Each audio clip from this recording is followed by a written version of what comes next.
ஐயா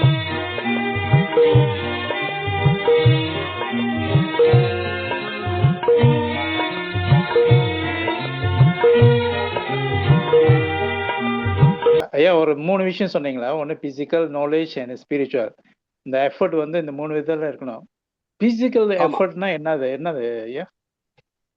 இப்ப பாருங்க, இப்ப நம்ம உடலை வைத்துதான் எல்லா காரியமும் செய்வீங்க. கரெக்டா? கரெக்ட். இப்போ ஒரு உதாரணம் கூட சொன்னாரு. மாம்பழத்தினுடைய உதாரணம் சொன்னாரு. அதாவது நம்ம உள்ளூர்ல ஒரு பழமொழி சொல்லுவாங்க, நோகாம நொங்கு தின்னு. கேள்விப்பட்டிருக்கீங்களா? கேள்விப்பட்டிருக்கீங்களா? அதாவது இவர் எதுவுமே செய்ய மாட்டாராம், ஆனா எல்லாமே நடக்கணுமா. ஒரு இன்ச்சு நகர்ந்து கூட நகர மாட்டாரு உட்கார்ந்த இடத்துல. அதுக்கு இன்னொரு ஒரு கதை கூட பாபா சொல்லுவாரு. 3 சோம்பேறிங்க இருந்தாங்களாம். அது வந்து ரொம்ப இன்ட்ரெஸ்டிங்கா இருக்கும். அது அந்த 3 சோம்பேறிகளுக்கும் ஒரு பேர் வச்சு அதை சுருக்க எழுத்துல சொல்லி 3 பேருக்கும் முதல் எழுத்து, இவனுக்கு 2வது எழுத்து, 3வது எழுத்துன்னு சொல்லிட்டு, அதாவது வீடே தீப்பூட்டி எரிஞ்சிட்டு இருக்கும். டே உன் முதுகு பின்னால எரியுதுடா, வர நெருப்பு பிடிச்சிச்சா, நானா இவன் நவர மாட்டானா. அவனும் ஆமாடா டே நெருப்பு பிடிச்சிச்சாடா, அவனும் நவர மாட்டானா. நிலைமை என்ன ஆகும்? சோம்பேறி எந்த அளவுக்கு சோம்பேறி, நெருப்பு பிடிச்சி எரிஞ்சா கூட அந்த இடத்த விட்டு நவர மாட்டான்ற அளவுக்கு எல்லாம் சோம்பேறிகள் இருக்கிறாங்க பாபா சொல்லுவாரு. சுருக்கமா சொல்றேன் விஷயத்துக்கு. அப்ப உடல் சார்ந்த விஷயத்துல எதுவுமே இந்த உலகத்துல நடக்கணும்னா உடலை வந்து பயன்படுத்தாம என்ன காரியத்தை நீங்க செய்ய முடியும் சொல்லுங்களேன். உடலை பயன்படுத்தி தானே இந்த உலகத்துல நீங்க வந்து எல்லா காரியங்களையும் செய்றீங்க. வீட்டுக்குள்ள உட்காந்து கதவை சாத்திக்கிட்டு இப்ப வந்து காய்கறி வாங்க போகணும், எந்த வேலையா இருந்தாலும் உடலால் செய்யக்கூடிய வேலைக்கு அத்தனையும் உடலை பயன்படுத்தி தான் நீங்க செஞ்சாகணும். சரி, அப்படி செய்றீங்க அப்படின்னா ஒரு காரியத்துக்காக இந்த உடலை பயன்படுத்தி நீங்க வெளியில போறீங்க, அந்த காரியத்தை வந்து கரெக்டா முடிக்கணும்னா அந்த பர்ஃபெக்டான முயற்சியும் இதுவும் இல்லாம எந்த ஒரு காரியத்தையும் நீ வெற்றிகரமா செஞ்சு முடிக்க முடியுமா? உடலால செய்யக்கூடிய காரியத்துக்கும் சரியான முயற்சி என்பதும் ஒண்ணு இருக்குல்ல. ஒண்ணுக்கும் சரியான முயற்சின்னு ஒண்ணு இருக்குதுங்கய்யா. இப்ப உதாரணமா ஒரு காய்கறி மார்க்கெட், ஈஸியா புரியுற மாதிரி சொல்றேன். ஒரு காய்கறி மார்க்கெட்டுக்கு வீட்டுல சொல்றாங்க, எங்க முருங்கைக்காய் வாங்கிட்டு வாங்க போயின்னு சொல்றாங்க. ஓகேவா? இப்ப நீங்க ஒரு கடைக்கு போறீங்க, அந்த வழக்கமா போற கடைக்கு பாக்குறீங்க, அங்க போனா முருங்கைக்காய் இல்லை. உடனே நீங்க என்ன திரும்பி முருங்கைக்காய் அந்த கடையில இல்லை அப்படின்னு திரும்பி வருவீங்களா? அப்படி வரவங்க இருக்காங்க. ஆனா அடே வீட்டுல முருங்கைக்காய் வந்து வாங்கிட்டு சொன்னாங்களே, சரி இன்னொரு கடை இருக்குமே அந்த கடைக்கு போய் பார்க்கலாமா, இது வந்து அடுத்த முயற்சி. உண்மையா பொய்யா? அப்ப அந்த கடைக்கு போறாரு, அங்க முருங்கைக்காய் இருக்குது. உடனே அம்மா ஒரு 3 முருங்கைக்காய் கொடுங்கன்னு சொல்லிட்டு உடனே எவ்வளவுன்னு சொல்லி காசு கொடுத்துட்டு வாங்கிட்டு வருவீங்களா? அது பிஞ்சா இருக்கா முத்தனதா இருக்கான்னு பாப்பீங்களா? இது அடுத்த முயற்சியா? புரியுதுங்களா? அப்ப அந்த பர்ஃபெக்ஷன் என்பது நம்ம உடல் சார்ந்த காரியங்கள்ல கூட அந்த சரியான முயற்சியின் மூலம் பர்ஃபெக்டான ரிசல்ட் வந்து உங்களுக்கு வந்து வெற்றி கிடைக்கும். அதை தான் சொல்றாரு பரிசனமா என்று சொன்னால் அந்த சரியான முயற்சி உடல் சார்ந்த அனைத்து செயல்களிலுமே. இப்ப உதாரணத்துக்கு தான் இதை சொன்னேன். அப்ப நீங்க வந்து எவ்வளவு விஷயங்கள் இது மாதிரி உடல் சார்ந்ததுதான் நீங்க மேக்சிமம் வந்து ஒவ்வொரு மனுஷனும் காரியங்களை செய்யறான்.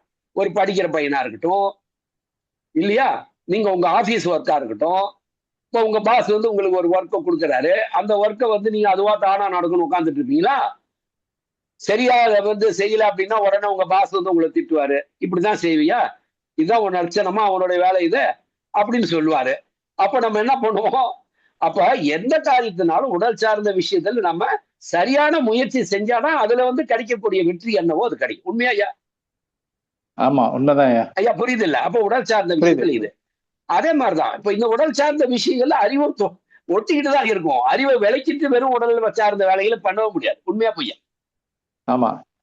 இப்ப ஒண்ணு இல்ல, இப்ப முருங்கைக்காய் வாங்க போனோம், அங்க வந்து கடையில இல்லைன்னு சொல்லிட்டு வந்துட்டோம்னா அடுத்தது வந்து அறிவை சிந்தனை பண்ணதுனாலதான் சரி வீட்டுல கேட்டாங்களே இத, சரி எதுக்கும் பக்கத்து கடைக்கு போலான்னு சொல்லிட்டு உங்க அறிவு தானே சொல்லுதாங்க, மனம் சொல்லுது உங்களுக்கு. அப்போ உடல் சார்ந்த அனைத்து இதிலும் பர்ஃபெக்டா செய்யணும்னாலும் இங்க அறிவு சார்ந்த ஒரு துணை, ஒரு அங்கிருந்து இருக்கக்கூடிய ஒரு அந்த உந்துதல் என்பது அறிவுல இருந்து தான் கிடைக்குது. ஆனா அந்த அறிவை வந்து நீங்க சரியான, உதாரணமா சரி அங்க இருக்குதோ இல்லையோ தெரியல, அந்த பக்கத்து கடைக்கு டைம் வேஸ்ட் ஆகிட போகுது அப்படின்னு நீங்க வந்துட்டீங்கன்னா அறிவு சொன்ன விஷயத்தை நீங்க பின்பற்றுது. கரெக்டா? கரெக்ட். சோ இப்படி அப்ப அறிவு சார்ந்த விஷயங்களும் இப்படி உதாரணத்துக்கு இருந்ததுன்னா அதே மாதிரி செய்கின்ற அத்தனை காரியங்கள்லையும் உங்களுடைய அறிவு சார்ந்த சில விஷயங்கள் பிசிக்கலா வந்து பண்ண மாட்டீங்க, நீங்க அறிவு மட்டுமே பயன்படுத்துவீங்க. இப்போ உதாரணமா பாத்தீங்கன்னா, சும்மா என் பெருமைக்கு சொல்லல, ஏன்னா எடுத்துக்காட்டு என்கிட்ட இருந்தே நான் சொல்லணும்னு நினைக்கிறேன். சும்மா இப்போ வந்து நம்ம பாபாவுடைய ப்ரௌட் கொள்கையை வந்து மக்களிடத்துல கொண்டு போய் சேர்த்தணும் அப்படின்றதுக்காக தான் இப்போ தமிழ்நாட்டில் நடந்த தேர்தல்னு நாங்க வந்து போட்டி போட்டோம்.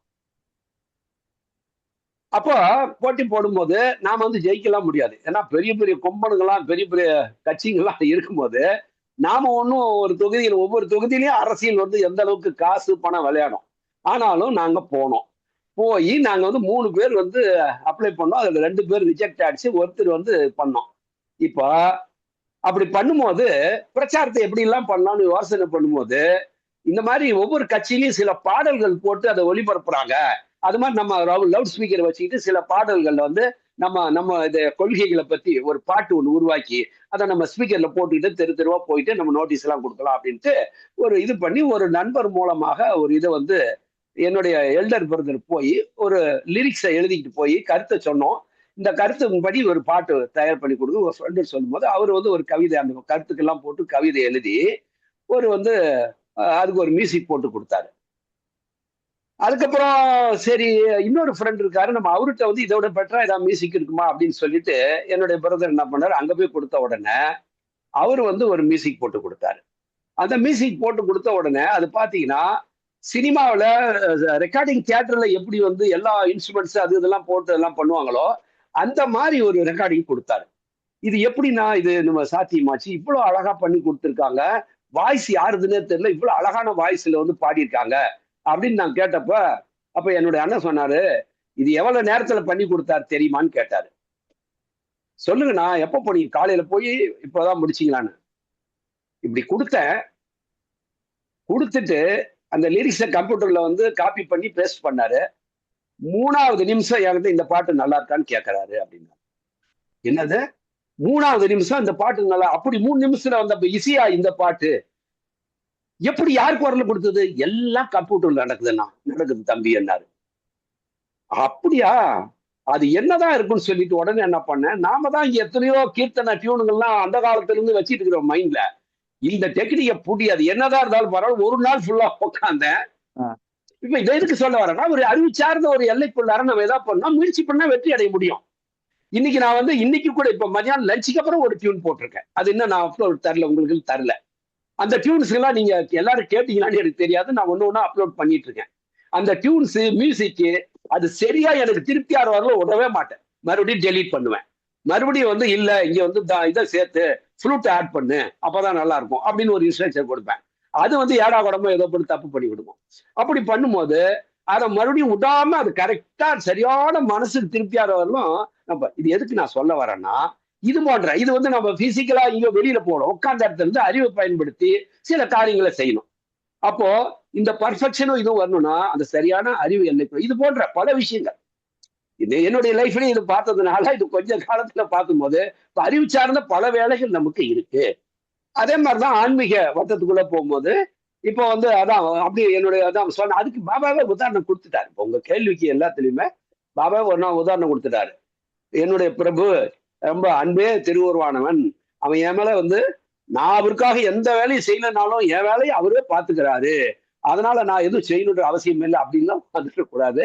சரியான இலக்கை அடையணும்னா என்னன்னா செய்ய சொன்னாரோ வெறும் ஏமனியமம் மட்டும் இல்ல, பல்வேறு சொற்பொழிவுகள்ல பல்வேறு இடங்கள்ல பல்வேறு புத்தகங்கள்ல பாபா வந்து நம்ம எப்படி நடக்கணும்லாம் சொல்றாரு. இதெல்லாமே அதுல கவுண்ட் ஆகும்.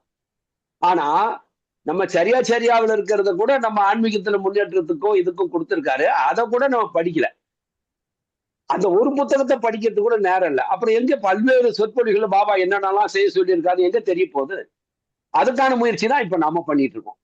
முரளியாவினோட முயற்சியில பாபாவுடைய புத்தகங்கள்ல ஒரு லைன் விடாம பாபா என்னென்ன சொல்றாருன்னு ஒண்ணு ஒவ்வொரு நாளும் ஒவ்வொரு பாபா இப்படி சொல்றாரு, இதை நம்ம அப்படிதான் செய்யணும் அப்படின்னு நிறைய விஷயங்களை குரு என்னென்னலாம் சொல்றாரோ அதெல்லாம் கத்துக்கிறதுக்கான வாய்ப்பை நம்ம முயற்சியை வந்து இதெல்லாம் பண்றோம். அப்போ இதெல்லாம் பிராக்டிக்கல் லைஃப்ல வந்து நம்ம அறிவு உலகத்துக்குள்ளயும் உடல் சார்ந்த விஷயங்களை ஃபாலோ பண்றது இல்லையா. இப்ப அந்த மாதிரி எல்லாம் உடல் சார்ந்த விஷயத்துக்கும் ஆன்மீகத்துல இருக்குது. இப்போ உணவு இருக்குது உடல் சார்ந்தது, அப்ப என்ன உணவு சாப்பிடணும் அதுல பர்ஃபெக்ஷன், எதை சாப்பிடணும் எதை சாப்பிடாத உடம்புக்கு அதே மாதிரி மனதுக்கு என்னென்ன சிந்தனைகள் நீ தரணும், எந்தெந்த சிந்தனைகளை தரக்கூடாது மனதுக்கு, அதெல்லாம் கரெக்டா இருந்தாதான் கண்ண மூடி உட்கார்ந்த உடனே உங்களுடைய மனம் வந்து ஆன்மீகத்துக்குள்ள லயமாகும். அப்போ ஆன்மீகத்தில் வெற்றி பெறணும்னா ஆன்மீக தொடர்பான உடல் சார்ந்த விஷயங்கள் என்ன, ஆன்மீக தொடர்பான அறிவும் மற்றும் மனம் சார்ந்த விஷயங்கள் என்னன்னா, இதெல்லாம் நம்ம சரியா தெரிஞ்சுக்கிட்டு அதுல ஒண்ணு கூட விடாம நம்ம வந்து பர்ஃபெக்டா முயற்சி பண்ணும்போது உட்கார்ந்த நிமிஷத்துல அவரும் நீயும் கலந்துரையாடல் பண்ணிக்கிட்டே இருப்பீங்க. அதுதான் சாதனை. சரியாங்கய்யா? செல்வையா லைன்ல இருக்கீங்களான்னு தெரியல.